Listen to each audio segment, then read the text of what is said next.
Anyway, sorry to interrupt you, whatever you're doing, listener. This is Paul and Andy's podcast. Hello. And we weren't going to do any more. We had lunch a couple of weeks ago because we're men at lunch. We're not ladies at lunch, obviously. No. I'm not a lady, and you're certainly not. And we had, at that lunch, we decided that... We've done it. Yeah, we've done it. Paul and Andy's podcast would not be for any reason other than something good, because it was really a bit of a joke. We don't know who's listening. We don't know who's out there. We don't know what they think. We don't want it to be an ego trip. That's why we haven't really told anyone that we've done the podcast. True. People say, what about your podcast? Where is it? Oh, it's on Spotify, and you should be able to find it. And you can find it, but anyway. So we'd knocked it on the head. Yes. And then Yes. that evening, very same evening, you sent me a message. I did. And what did that message say? We've done this in the last podcast. We recorded this. Did we? Yeah. Are you going mad?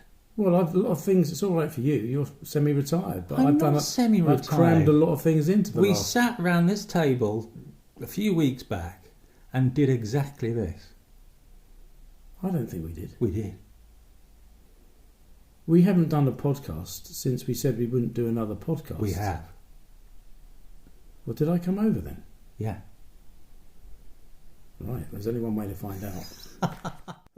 Well, that's cleared that up then. Yeah, well, I was right then, wasn't I? You were right, yes. Thank you. It's amazing, isn't it, that your mind can be tricked. And going back over that previous podcast, of course, we didn't mention it as a sort of headline, which in my head, it is a headline. People are drawn to the podcast by accident, and we're doing good by it. We're not just hopefully giving them a laugh at my expense, obviously. The interesting thing is, when you said, no, we haven't, I started doubting myself. Having known that having sat here and had a memory of doing it, and I then started to think, oh, perhaps that was a dream. Well, it's like a nightmare for me, because I have, of course, on the other side of the microphone thinking, why didn't I remember that then?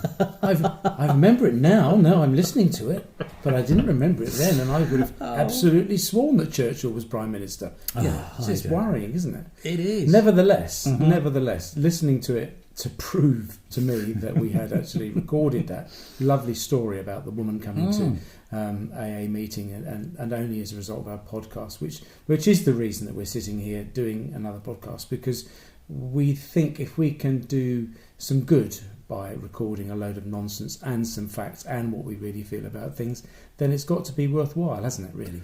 Totally. And as you said, I think in that podcast, if it helps just one person, then great. And I think in this modern age where communication is everything, we seem to be the most disparate group of people around in terms of we don't seem to communicate with each other. No. And there's no excuse now, really, for either giving somebody... When was the last time you rang somebody up out of the blue? Just rang them up? A couple of... out of the blue? Yeah, just not send them a text first. Funnily enough, I'm a big exponent of this because I think similarly to you. Yeah. And this endless thumb twitching and the mistakes or dictating into your phone, and it's a load of garbage at the end of it to correct everything. Yeah. I actually phoned them up and said, I'm not going to do this ping pong text. No. I think it's lovely to speak to you. And we had a really nice conversation. That was only a few days ago. So I think the telephone is a marvellous new invention. You're the exception to the rule, though, because I found myself doing this. If I'm phoning my daughter or my mother, I always send them a text first saying, are you free for a chat? Yeah. And I'm thinking, well, there's only one way to find out. That's to ring them up. And we didn't have that luxury before mobile phones came along. No. We had the ability to text. You just had to ring somebody up, and it was either engaged or rang out. Yeah. Or if they were very posh, they had an answer phone, because those weren't commonplace until about the early 80s, were they? That's right. So that was that. Or they answered the phone and went, hello. And they always used to say their phone number. Hello, Enfield 6997, exactly. which was our number. I can hear my dad saying it to this day. Yeah. Enfield 6997, who is it, please? And everybody knew each other's phone numbers off the top of their heads. He used to answer at work if you found him. Leather here. So Leather here as well. How are you, Dad? That was in the day when if you could afford a phone, we are old enough to remember if you had a phone. Yeah. If you didn't, you had what was called a party line, which if the other people next door who share the wire with you picked up at the same time as you, you'd interrupt them talking to Auntie Barbara, which you didn't know. And they just put the phone down because they were on the phone. Yes. So you could hear their whole conversation. Yeah, I know. It's just terrible. You know, how would that work now? Well, how would it have worked with broadband dial-up? Oh, that was... Yeah, but you couldn't, presumably with a party line, you couldn't, if next doors were on the internet, you couldn't go on. It seems eons ago, doesn't it, that you had dial-up with that modem that made that... Ding, ding, ding, ding. Yeah. And you listened to that for, I don't know, half an hour or so, didn't you? And then it connected. Yes. And then you thought, oh, it's a web page, look. That web page will come up in a minute, and line by line, came up. Yeah. It's just extraordinary. 95, 96, was it? Yeah, it was just 1996. Around then, yeah. And now you can sit up in bed and order pizza, find out where you're going on holiday, sell your shares if you've got any, log into the BBC and find out what's not happening, and just all those sort of things. And watch a film. Yeah. On a phone. I know. In your bed. I know. What are we doing? I was lucky to get a signal from Radio Luxembourg in my bed when I was a kid. God. I used to be under the covers of my transistor radio trying to tune the dial in, which was so sensitive, and that if you moved slightly, then you'd lose all signal. But yes, Radio Luxembourg, the Emperor Roscoe, Tony Blackburn, I think, was on there. Under the sheets, Steve Wright, and it would always be a Are you asleep? Put that light out. Yeah. Come on, you've got school in the morning. Yeah. Right, okay. Just listening to T-Rex, Dad. Who? What? Are they boys or girls? Why have they got hair like that? Goodness me. It's a different age, isn't it? It is. What amazes me is that technology, we just we take it for granted. We pay for parking. Well, we pay for parking. We used to pay for parking. Now we pay for parking. But we need a phone app to do it because some machines in some council places won't take cash. No. That is... I mean, even us recording this, and we pride ourselves, I hope, on being authentic. Yes. So we have not been lavish with the recording equipment. No. We? I mean, for instance, your headphones say BBC on them, and mine don't. These were purchased, and mine were lent on a permanent basis. Yes. The recording instrument that we have is something that I was given. It's not something that we've spent thousands of pounds on. It has been said by my friend Kurt, who's a listener, it sounds a bit like we're talking in a toilet sometimes, which of course we're not. Let us reassure you. You would hear the flushing of the urinal in the background were that the case. Here you only hear people clomping past as we sit at your dining table. Yes, yeah, and it is pretty echoey in here, it has to be said. But we've decided it's worth to... When we did a bit of a check, dear listener, just before we came on, we said, look, we must assess whether we should buy some better mics and do it that way. But there's something, I don't know, immediate and real about how we record it as well as what we speak about. And you're getting stuff that's from the heart, from my heart, from your heart, what we think deeply about. And that resonance of the woman who came along to the AA meeting as a result of hearing our podcast has made us stop and think and gone, well, what can we do with this? Let's in the autumn season when the nights begin to draw in, let's really think about what we can do, some subjects we can really address, whether it's about addiction or whether it's about even politics or social justice. I don't know.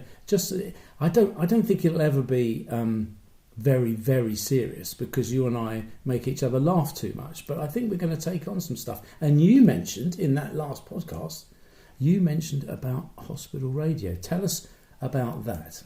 Well, hospital radio in Plymouth certainly has been going for a long, long time, and it was a FM service that had a very, very small broadcasting transmitting area round the hospital at Derriford.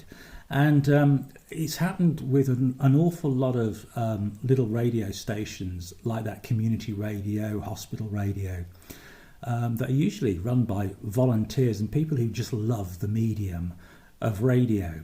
That since DAB, digital audio broadcasting, came along, and the internet, then they Hospital Radio in Plymouth have got their DAB licence now, which means you can listen to Hospital Radio in Plymouth anywhere in the world if you've got an internet connection, which has made a hell of a difference to them in terms of their audience, their advertising revenue, and suddenly, this whole world of radio, if you're a complete radio nut like me, has become open to you.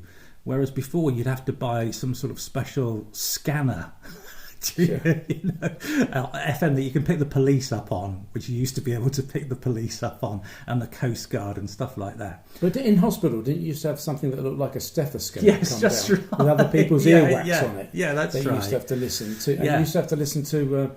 I remember hospital radio in London when I was born. It was very much, I've been doing hospital radio for quite a few years now. Yes. I've got one of those new valve amps, the Philips ones with you'd get boffins involved. Indeed. In fact, there used to be a character on Steve Wright's programme called Dave Doubledecks. Yeah. Didn't there? Yes, indeedy. It's your disco's worst nightmare, isn't it? Exactly. And very much taking the mickey out of hospital radio and radio DJs and all that sort of stuff. Why would anyone want to advertise on what's it called? Is it called Hospital Radio Plymouth? It's called HRP or Hospital Radio Plymouth. HRP. Well, because you've got an audience that aren't going anywhere, are they? You've got a captive audience, and a lot of them are not well, hence being in hospital. There's the clue. And I would imagine, and I'm not talking with any authority here or any interest at all in terms of, I don't belong to the organisation. It's just that I've met a few people who work there. I guess for the advertising, it's cheaper than anywhere else to advertise. Well, they don't advertise holidays, though, do they? Surely. I don't know what they advertise. Well, presumably it's. Well, I don't know. It's I dread to think medical, any medical or surgical supplies. Ride on scooters, undertaking. Well, I don't know is the answer. But what I am certain of is that I think them having suddenly a potential international audience as opposed to just the patients in the hospital is going to make a great difference. And I think these sorts of radio stations are going to get really, really big.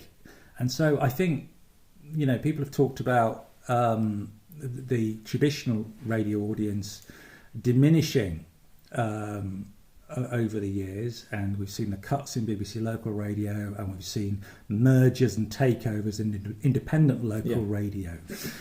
And this is the next. I think this is the next tranche of radio stations that are going to play into the market and going to start nicking audience off the traditional ones, because they are pretty good. They're a good listen. All right, so you've been on radio, you've done a lot of radio, Passions Radio. If you had a radio show on HRT or whatever it's called, HRP, what would it sound like? I don't know is the answer to that. I think what it would you like somebody to maybe help you with the radio show? Are you offering? Well, I'm not. It depends. All right. I think we could do this on the radio with some music. What sort of music would you put on? I don't know. Well, what music do you like? Well, it's not what I like, it's about what the audience likes. So do what you like. You remember what it was like working elsewhere? Yeah, okay. Well, I would say I would play a lot of good music. Oh, for goodness sake. You see, I think I knew that would annoy you. You've got to know your audience, haven't you? I know, and your audience are going to cover an entire age. Yes, exactly. So therefore, it's tricky. I put it to you, sir. It's tricky. I think you need to cover the whole gamut of music. Yeah, you've got to play, left field, and you've got to play Tony Bennett. Yeah, and I think actually the joy of being, well, maybe not joy of being a captive audience, but when you go and listen to somebody else's music, or you go and look at their collection or their Spotify playlist or whatever, you go, you're exposed to a bit of classical music. You and I like choral singing. You might spin a bit of barbershop in there, might put a bit of Bach in there. Yeah, that's a possible one. I think what I would do is that I would just take on BBC local radio, because that to me is the one to go for, because it's a bit stuck in the past. It's I think that's unfair. What they do well, let's be honest, is they go to the people and they try and tell the people's stories. So Yeah. that would be more difficult if you were incarcerated in a Yeah, in a well, we won't studio. do that. We'll let them do that. If that's what people want to listen to, that's Okay. the way to go. That's good. I like that. Just to have some presenters that know what they're talking about, have lived a little, and I don't know. We could Guests. we could do a phone in. We could have guests. We Yeah. could have all sorts of things going on. As you know, I'm going to be. I do have a job lined up for December, I which know. is strictly seasonal. Yes. No clues, but I will have to wear a red hat and a white Would beard. you like any help with that? Yes, you could be one of my elves, but you could phone me up there and say, "How's life? How's life at Pennyhill Yeah. Farm at the Grotto?" You And could it looks say. like reindeer. Oh dear. What was the dad joke you told me earlier? It was so bad I deliberately eradicated it. From my I've forgotten about. thank I've, goodness for I, that. I've forgotten. There's a place for dad jokes on hospital radio, of course. I'm not going to call it hospital radio because it has connotations. No, What would you call it? then? community radio. Yeah. But even that's doing it a disservice, really. Well, there's some very good community Internet radio. radio? Even in Plymouth, where we are at the moment. Yeah. Even in Plymouth, there's Yeah. Cross Rhythms, Yeah. very, very good Yeah, station. very good. There's other stations as well out there that there's servicing people's requirements. I just think radio. How do you make it relevant to the listeners who are ill, sick, or But they're not, recovering? though. Some of them are, some of them aren't. It's just like normal life. What do you mean they're not? What would they be? They're in hospital. Of Well, course they they're might ill be or in sick. for something else. They might be in for tests. Or they They're not might going to have listen just... to the radio for Well, they might have tests, just are given birth. That's not an they? illness. They're going to want listening to you. That's going to make their day, isn't Well, it? it might They've induce already been through labour. that. They've already been through the hell of childbirth, and now there's that idiot, those two idiots on the radio. Yes. Well, maybe you're right. It's all for everybody in maternity. Here's salt and pepper and push it. So this has been another Paul and Andy's podcast, also known as Grey Matters, and you can contact us at the following email address should you want to: paulandandyspodcast@gmail.com. That's paulandandyspodcast@gmail.com.